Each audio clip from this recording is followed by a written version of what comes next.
ಇವತ್ತಿನ ಸಂಚಿಕೆಯಲ್ಲಿ ಒಂದು ವಿಷಯವನ್ನು ತಿಳ್ಕೊಳ್ಳಿಕ್ಕೆ ಪ್ರಯತ್ನ ಮಾಡೋಣ.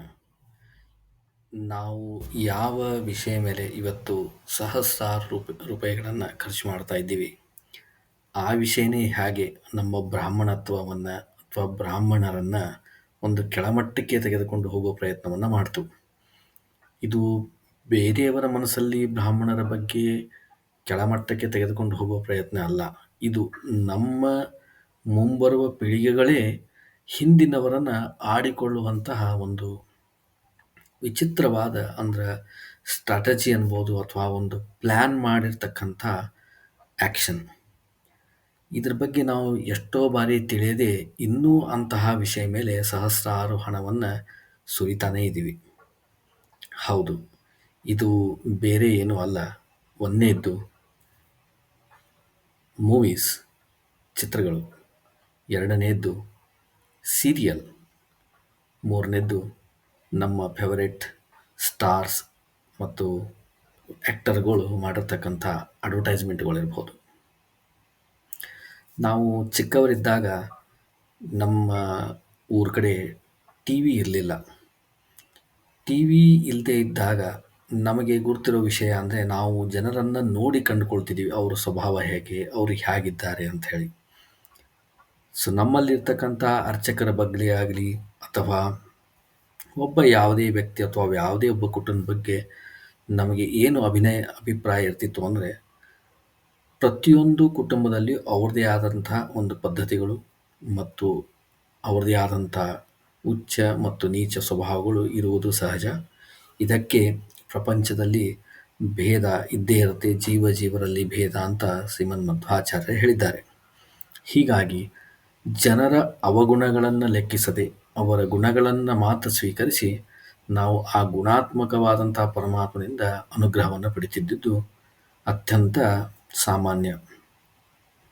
ಯಾವಾಗ ಈ ದೂರದರ್ಶನ ಬಂತು, ಇದರಲ್ಲಿ ಚಿತ್ರಗಳು, ಮೂವೀಸ್ಗಳು ನೋಡೋಕ್ಕೆ ಶುರು ಆಯಿತು, ಆವತ್ತಿನಿಂದ ನಮ್ಮ ಮನಸ್ಸು ಕಲುಷಿತವಾಗ್ತಾ ಹೋಯಿತು. ಒಂದು ಉದಾಹರಣೆ ನಾನು ಇಲ್ಲಿ ಕೊಡ್ತೀನಿ. ಒಂದು ಚಿತ್ರ, ಆ ಚಿತ್ರದಲ್ಲಿ 3 ಥರದ ಬೇರೆ ಬೇರೆಯಾಗಿ ಒಂದು ಪಾತ್ರವನ್ನು ತೋರಿಸ್ತಾರೆ. ಮುಖ್ಯವಾಗಿ ಆ ಚಿತ್ರದಲ್ಲಿ ಇರತಕ್ಕಂಥ ಮುಖ್ಯ ನಾಯಕ ಅಂದರೆ ಹೀರೋ ಕುಡುಕನಾಗಿರ್ತಾನೆ.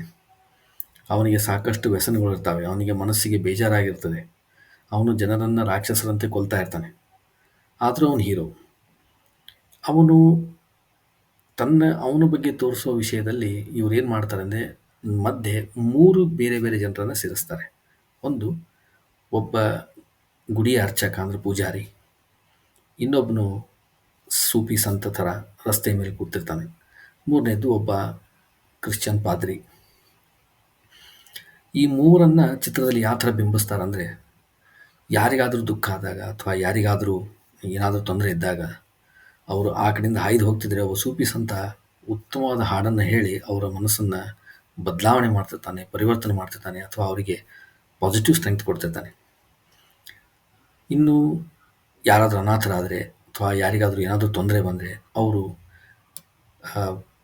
ಫಾದರ್ನ ಹತ್ರ ಹೋಗ್ತಿರ್ತಾರೆ, ಚರ್ಚದ ಪಾದ್ರಿ ಹತ್ರ ಹೋಗ್ತಿರ್ತಾರೆ. ಅವನು ಅವರಿಗೆ ಬೇಕಾದ ಎಲ್ಲ ಸೊಲ್ಯೂಷನ್ಗಳನ್ನು ಕೊಡ್ತಿರ್ತಾನೆ. ಇನ್ನು ಮೂರನೇ ಚಿತ್ರ ತೋರಿಸೋದು ಅವರು ಅಂದರೆ ಒಬ್ಬ ಅರ್ಚಕ ಏನು ಮಾಡ್ತಿರ್ತಾನಂದರೆ, ಗುಡಿಯಲ್ಲಿದ್ದಾಗೂ ಅವನು ಪಾಲಿಟಿಕ್ಸ್ ಮಾಡ್ತಿರ್ತಾನೆ. ಅನಂತರ ಅವನು ಮದ್ಯ ವ್ಯಸನಿ ಆಗಿರ್ತಾನೆ, ಕದ್ದು ಬಿಟ್ಟು ಡ್ರಿಂಕ್ಸ್ ಮಾಡ್ತಿರ್ತಾನೆ, ಮತ್ತು ಯಾವುದೋ ಹೆಣ್ಮಕ್ಳ ಜೊತೆ ಅವನು ಅತ್ಯಾಚಾರವನ್ನು ಮಾಡ್ತಿರ್ತಾನೆ. ಇದನ್ನು ತೋರಿಸ್ತಾರೆ. ಇದು ಚಿತ್ರದಲ್ಲಿ ಒಂಥರ ಕಾಮಿಡಿ, ಆ ಥರ ಈ ಥರ ಎಲ್ಲ ಸೆಂಟಿಮೆಂಟ್ಸ್ ಮೇಲೆ ನಡೆದಾಡ್ತಕ್ಕಂಥ, ಒದ್ದಾಡ್ತಕ್ಕಂಥ ನವರಸಗಳನ್ನು ಕೂಡಿಸಿಕೊಂಡು ಮಾಡಿರ್ತಕ್ಕಂಥ ಚಿತ್ರಗಳು. ಈ ಚಿತ್ರ ನಾವು ನೋಡ್ಲಿಕ್ಕೆ ಹೋಗಿದ್ದೇನೋ ಎಂಟರ್ಟೈನ್ಮೆಂಟಿಗೆ ಅಂತ ಹೋಗಿರ್ತೀವಿ ಅನ್ಕೋಬೋದು, ಆದರೆ ಇದು ಮನಸ್ಸಿನ ಮೇಲೆ ಗಾಢ ಪರಿಣಾಮ ಬೀಳುತ್ತೆ. ಹೆಂಗೆ ಅಂದರೆ, ನಮ್ಮ ಜನರು ಅಥವಾ ನಮ್ಮ ಬ್ರಾಹ್ಮಣರು ವಿಚಾರ ಮಾಡೋಕ್ಕೆ ಶುರು ಮಾಡ್ತಾರೆ. ಓಹೋ, ಅಲ್ಲಿ ಅರ್ಚಕನಾಗಿದ್ದವನು ಅಷ್ಟು ದುಷ್ಟನಿದ್ದ. ಹೌದು, ನಮ್ಮೂರಲ್ಲಿರೋ ಅರ್ಚಕನು ಹಾಗೆ ಇರಬಹುದು, ಅಥವಾ ಬೇರೆ ಯಾರೋ ಅರ್ಚಕನು ಹಾಗೆ ಇರಬಹುದು. ಇಲ್ಲಿ ಪ್ರತಿಯೊಬ್ಬರು ಬೇರೆ ಬೇರೆ ಇರ್ತಾರೆ. ಜೀವರಲ್ಲಿ ಭೇದ ಅಂತನೋ ವಿಷಯವನ್ನು ಜನರು ಮರ್ತು ಹೋಗ್ತಾರೆ. ಅದಕ್ಕೆ ನಮಗೆ ಮಧ್ವ ಮತದ ವಿಸ್ಮೃತಿ ಅಂತಾರೆ. ನಮಗೆ ಮಧ್ವ ಮತ ಆವಾಗ ಮರ್ತೇ ಹೋಗ್ಬಿಡುತ್ತೆ. ಮಧ್ವ ಮತ ಯಾಕೆ ನಮಗೆ ಬೇಕು ಅಂದರೆ, ಜೀವನದಲ್ಲಿ ಸರಿಯಾಗಿ ನಾವು ಬಾಳ್ಬೇಕಂದ್ರೆ ಮಧ್ವ ಮತ ಬೇಕು. ಈಗೇನಾಗುತ್ತೆ, ಚಿಕ್ಕ ಮನಸ್ಸಿನಲ್ಲಿ, ಸಣ್ಣವರ ಮನಸ್ಸಿನಲ್ಲಿ ಅಥವಾ ಯಂಗ್ ಮನಸ್ಸಿನಲ್ಲಿ ಈ ದುರ್ಭಾವನೆ ಹುಟ್ಕೊಳ್ಳುತ್ತೆ. ಏನು, ನಮ್ಮವರು ಕೆಟ್ಟವರು, ಬೇರೆಯವರು ಒಳ್ಳೆಯವರು, ಬೇರೆಯವರು ಯಾವಾಗಲೂ ಒಳ್ಳೆಯದನ್ನೇ ಮಾಡ್ತಾರೆ, ನಮ್ಮವರು ಯಾವಾಗಲೂ ಕೆಟ್ಟದನ್ನೇ ಮಾಡ್ತಾರೆ ಅಂತಕ್ಕಂಥ ಕನ್ಕ್ಲೂಷನ್ ಅಂದರೆ ನಿರ್ಣಯಕ್ಕೆ ಬಂದುಬಿಡ್ತಾರೆ. ಒಮ್ಮೆ ಈ ನಿರ್ಣಯಕ್ಕೆ ಬಂದಾಗ ನಮ್ಮ ಪ್ರಪಂಚ ಯಾವಾಗಲೂ ಕೆಟ್ಟದಾಗಿ ಕಾಣಿಸುತ್ತೆ, ಬೇರೆಯವ್ರ ಪ್ರಪಂಚ ಯಾವಾಗಲೂ ಚೆನ್ನಾಗಿ ಕಾಣಿಸುತ್ತೆ. ಈ ಥರ ಚಿತ್ರಗಳು ಸಮಾಜದ ಮೇಲೆ ಸಾಕಷ್ಟು ಬಾರಿ ಅಟ್ಯಾಕ್ಗಳನ್ನು ಮಾಡೋದು. ಇದಕ್ಕೆ ಫಿಸಿಕಲ್ ಅಟ್ಯಾಕ್ ಅನ್ನಲ್ಲ, ವರ್ಚುವಲ್ ಅಟ್ಯಾಕ್. ನಾವು ಸಾಕಷ್ಟು ಬಾರಿ ಫಿಸಿಕಲ್ ಅಟ್ಯಾಕಕ್ಕೂ ಒಳಗಾಗಿದ್ದೇವೆ. ಅದು ರಾಜಕೀಯ ದಬ್ಬಾಳಿಕೆ ಇರಬಹುದು, ಅಥವಾ ಈ ಮುಸ್ಲಿಂ ದಾಳಿ ಇರಬಹುದು, ಬ್ರಿಟಿಷರ ದಾಳಿ ಇರಬಹುದು. ಇಲ್ಲಿ ಬಳಲಿ ಬೆಂಡಾದ ನಮ್ಮನ್ನು ಮಾನಸಿಕವಾಗಿ ಅಸ್ವಸ್ಥಗೊಳಿಸಿ ನಮ್ಮ ಮನಸ್ಸನ್ನು ಬೇರೆ ಕಡೆ ತೆಗೆದುಕೊಂಡು ಹೋಗಿ ವರ್ಚುವಲ್ ಮುಖಾಂತರ, ಅಂದರೆ ದೂರದರ್ಶನ ಮಾಧ್ಯಮ ಮುಖಾಂತರ ಇದು ಮಾಡಲಾಯಿತು. ಸಾಕಷ್ಟು ಬಾರಿ ನಮಗೆ ಹಿರಿಯರು ಹೇಳ್ತಾರೆ, ದೂರದರ್ಶನ ಅಥವಾ ಟಿ ವಿ ಅಂದರೆ ದುರ್ಯೋಧನ ಇದ್ದಂಗೆ, ಮೊಬೈಲ್ ಇದು ದುಶಾಸನ ಇದ್ದಂಗೆ. ಎರಡು ಏನು ಕೆಲಸ ಮಾಡಿದ್ದಾವೆ ಮಹಾಭಾರತದಲ್ಲಿ ನಿಮ್ಗೆ ಗೊತ್ತಿದ್ದೇ ಇದೆ.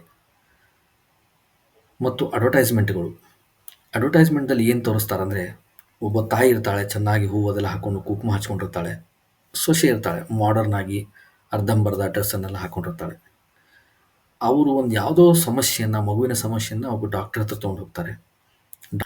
ಅಲೋಪತಿಕ್ ಡಾಕ್ಟರ್ ಇದ್ರೆ ಮಾತ್ರ ಅವನು ಡಾಕ್ಟರು, ಬೇರೆಯವ್ರು ಯಾರೂ ಡಾಕ್ಟರ್ ಅಲ್ಲ ಅಂಥೇಳಿ ಒಂದು ಸಾಮಾಜಿಕ ಡಿಸಿಷನ್ನು ಮೀಡಿಯಾನೇ ತೆಗೆದುಕೊಂಡಿದೆ.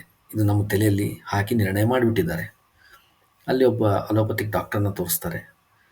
ಅವನು ಇವರಿಬ್ಬರು ಒಳ್ಳೆ ಬಯಸೋದಕ್ಕೆ ಮಾಡರ್ನ್ ಇದ್ದವ್ರು ಹೇಳೋದು ಸರಿ, ಹಿಂದೆ ಹೇಳಿದ್ದವರು ತಪ್ಪು ಅಂತ ನಿರ್ಣಯ ಕೊಟ್ಟು ಒಂದು ಪ್ರಾಡಕ್ಟನ್ನು ಮಾರ್ತಾನೆ.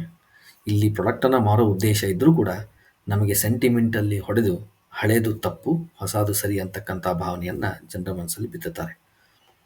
ಮುಂದೆ ಸೀರಿಯಲ್ಗಳಿಗೂ ನಾವು ಸಾಕಷ್ಟು ನಮ್ಮ ಸಮಯವನ್ನು, ದುಡ್ಡನ್ನು ವೆಚ್ಚ ಮಾಡಿ ನಾವು ಸೀರಿಯಲ್ ಮುಂದೆ ಕೂಡ್ತೀವಿ. ನಮ್ಮ ಹಿರಿಯರು ಸೀರಿಯಲನ್ನು ನೋಡಿನೇ ಈಗ ಜೀವನವನ್ನು ಕಳೆಯುವ ಪರಿಸ್ಥಿತಿಯೂ ಬಂದಿದೆ.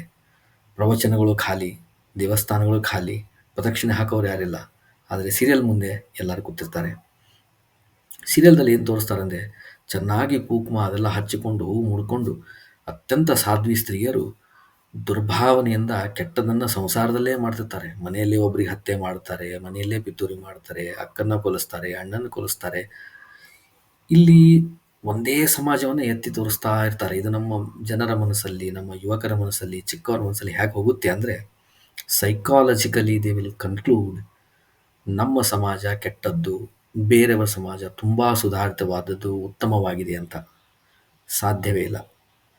ಮನೆಯಲ್ಲೇ 40 ಜನ ಇದ್ದು ಪರರಿಗೂ ಸಹಾಯವನ್ನು ಮಾಡಿ, ಮನೆಯವರಿಗೆ 100-120 ರೊಟ್ಟಿ ಅಥವಾ ಈ ಜೋಳದ ರೊಟ್ಟಿಯನ್ನು ಮಾಡ್ತಕ್ಕಂಥ ಹೆಣ್ಮಕ್ಳು ಅಕ್ಕಪಕ್ಕದ ಮನೆಯವರಿಗೂ ತೊಂದರೆ ಇದ್ದಾಗ 40-50 ಎಕ್ಸ್ಟ್ರಾ ರೊಟ್ಟಿಯನ್ನು ಮಾಡಿಕೊಡ್ತಕ್ಕಂಥ ಸಮಾಜವನ್ನು ನಾನು ಕಣ್ಣಾರೆ ನೋಡಿದ್ದೇನೆ.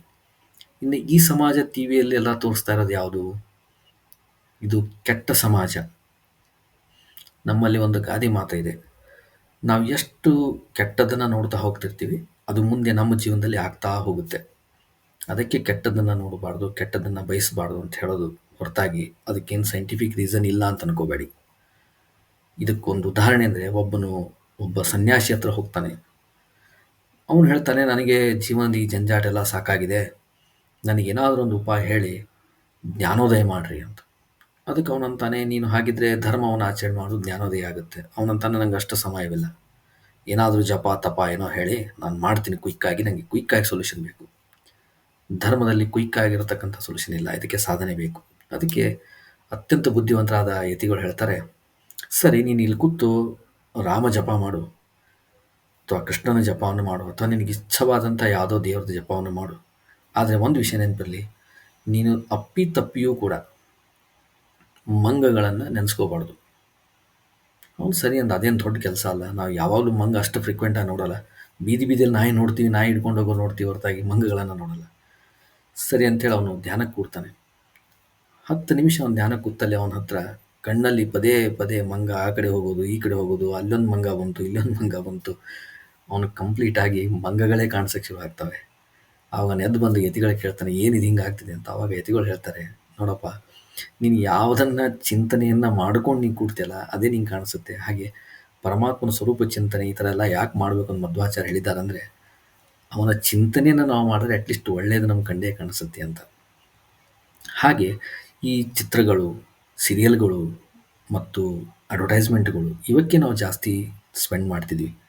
ಹೆಂಗೆ ಸ್ಪೆಂಡ್ ಮಾಡ್ತಾ ಇದೀವಿ ಅಂದರೆ ಒಂದನೇದ್ದು ನೀವು ಟಿವಿ ಕಂಟಿನ್ಯೂ ನೋಡ್ತಿದ್ರೆ ಅಡ್ವರ್ಟೈಸ್‌ಮೆಂಟಿಗೆ ದುಡ್ಡು ಹೋಗುತ್ತೆ. ಅವ್ರು ಇದೇ ಥರ ಐಡಿಯಾ ಮಾಡ್ಕೊಂಡು ಹೊಸ ಅಡ್ವರ್ಟೈಸ್‌ಮೆಂಟ್ ಮಾಡ್ತಾರೆ ಒಂದು. ಎರಡನೇದ್ದು ನೀವೇ ಅನಾವಶ್ಯಕವಾಗಿ ಖರ್ಚು ಮಾಡಿ $1,500 $2,000 ಖರ್ಚು ಮಾಡಿ ವಾರಕ್ಕೊಮ್ಮೋ, ತಿಂಗಳಿಗೊಮ್ಮೋ ಅಥವಾ 2 ತಿಂಗಳಿಗೊಮ್ಮೋ ಅನಾವಶ್ಯಕವಾಗಿ ಯಾವುದೋ ಒಂದು ಚಿತ್ರವನ್ನು ನೋಡಿ ಬರ್ತೀರಾ. ಮೂರನೇದ್ದು ಸಾಕಷ್ಟು ಬಾರಿ ನೀವು ಅಡ್ವರ್ಟೈಸ್‌ಮೆಂಟ್‌ಗೂ ನೀವು ಸ್ಪಾನ್ಸರ್ ಮಾಡಿರ್ತೀರ ಅಥವಾ ಸೀರಿಯಲ್‌ಗಳನ್ನು ನೋಡ್ತಾ ಇರ್ತೀರ. ಅದರಿಂದೂ ಈ ಅಡ್ವರ್ಟೈಸ್‌ಮೆಂಟ್‌ಗಳು ಕೆಟ್ಟದನ್ನು ನಮ್ಮಲ್ಲಿ ತೋರಿಸಲ್ಲಿ ಶುರು ಮಾಡಿಕೊಳ್ತವೆ. ಆದ್ದರಿಂದ ನಾವು ಜಾಗೃತರಾಗಿ ನಮ್ಮ ಸಮಾಜದಲ್ಲಿರ್ತಕ್ಕಂಥ ಒಳ್ಳೆಯ ವಿಷಯಗಳನ್ನು ನಾವು ಜನರಿಗೆ ತಿಳಿಸ್ಕೊತ ಹೋದರೆ ದುಷ್ಟ ಪ್ರಭಾವ ಸ್ವಲ್ಪ ತಗ್ಗಿಯೇ ತಗ್ಗುತ್ತೆ. ದುಷ್ಟ ಪ್ರಭಾವ ತುಂಬ ಸ್ಟ್ರಾಂಗ್ ಆಗಿರುತ್ತೆ.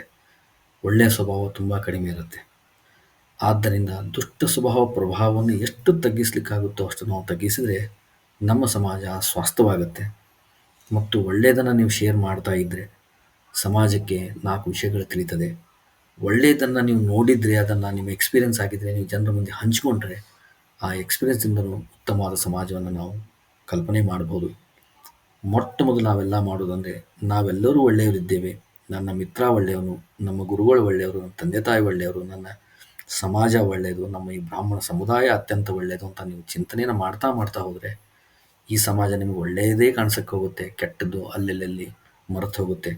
ನೋಡಿ, ಒಳ್ಳೆಯದು ಕೆಟ್ಟದ್ದು ಎಲ್ಲ ಸಮಾಜದಲ್ಲಿದೆ, ಎಲ್ಲ ಮನೆಯಲ್ಲಿದೆ, ಎಲ್ಲ ಜನರಲ್ಲಿದೆ. ನಾವು ಕೆಟ್ಟದನ್ನೇ ಅಳತೆ ಮಾಡ್ತಾ ಹೋದರೆ ನಮ್ಗೆ ಕೆಟ್ಟದ್ದೇ ಸಿಗುತ್ತೆ ಅಷ್ಟೇ. ನಾಹಂ ಕರ್ತ ಹರಿಕರ್ತ ಶ್ರೀಕೃಷ್ಣ ಅರ್ಪಣಮಸ್ತು.